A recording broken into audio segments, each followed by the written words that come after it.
Newton's law of cooling. According to Newton's law of cooling, the rate of loss of heat minus dq by dt.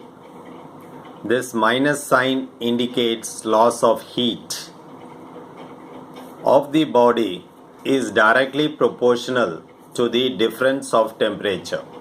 That is T2 minus T1 is given by del T of the body and the surroundings. So this is the statement of Newton's law of cooling. If we try to write in mathematical form, we can write it as minus dq by dt is directly proportional to T2 minus T1, the difference of temperature. So to remove the proportionality, we introduce a constant k. So minus dq by dt is equal to k into T2 minus T1. So let us name it as equation number 1, where k is a positive constant depending upon the area and nature of the surface of the body. Next, let T1 be the temperature of the surroundings. If the temperature falls by a small amount, that is, it decreases from the surrounding temperature by a small amount dt2 in time dt,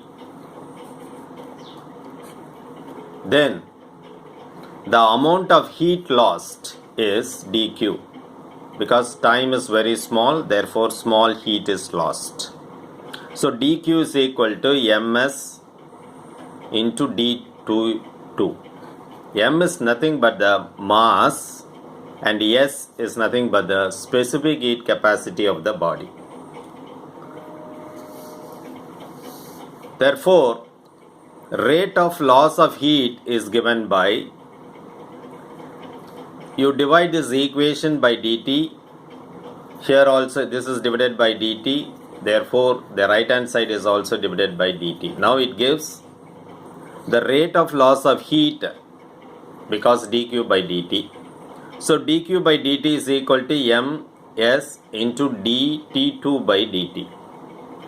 Okay. Now what you do is you multiply by minus sign both sides. Minus dq by dt is equal to minus ms dt2 by dt. Now minus dq by dt is what? From equation 1.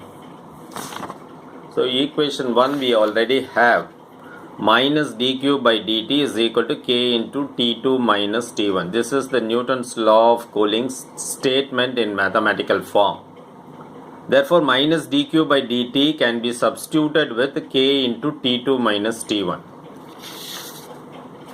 So, minus dq by dt is substituted with k into T2 minus T1 minus ms dt2 by dt.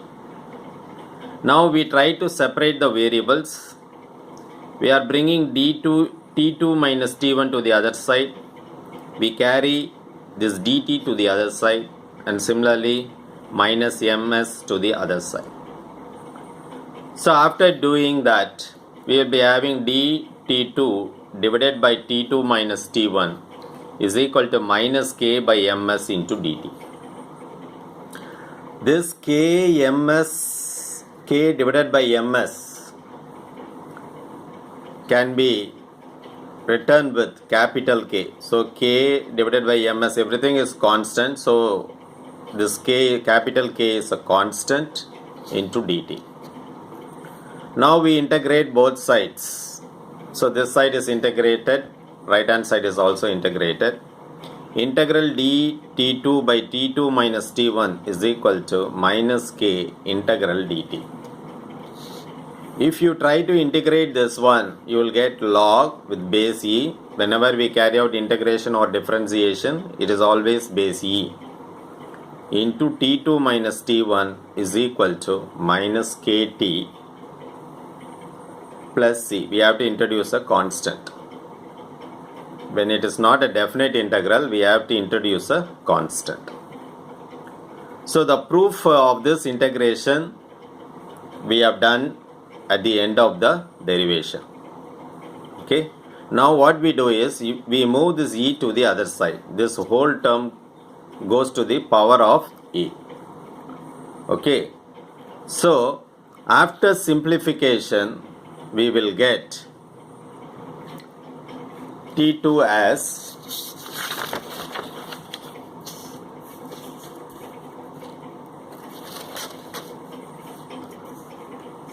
on simplification of this equation,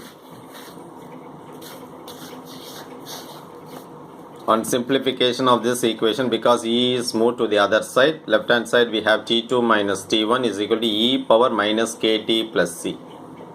Then you move this minus T1 to the other side, we will get T2 is equal to T1 plus c dash e power minus kt. Now this c dash is nothing but e power c. Okay.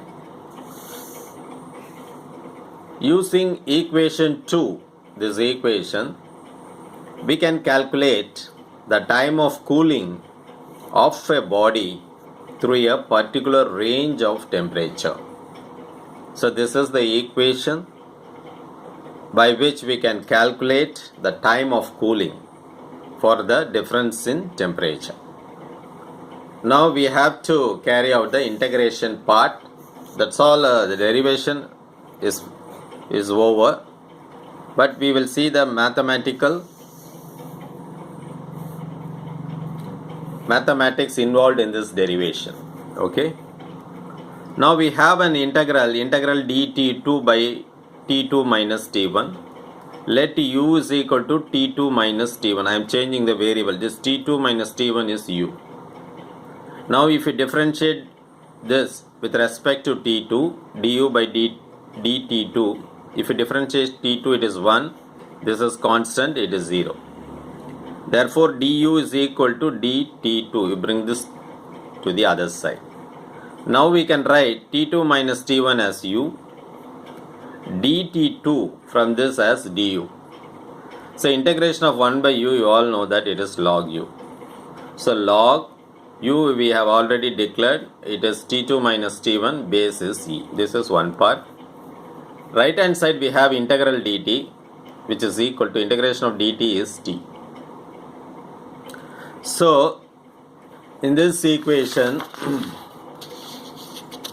we have log e t2 minus the integration answer is this, log e t2 minus t1 is equal to minus kt plus c.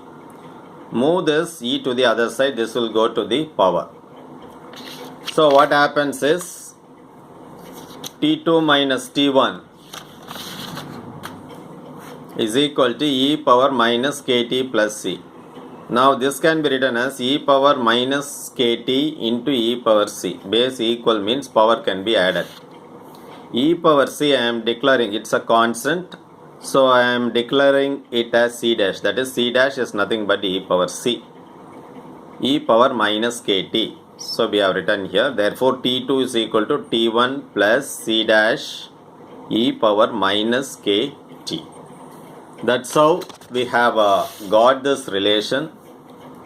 T2 is equal to T1 plus C dash e power minus kt, where C dash is equal to e power c, which is once again a constant.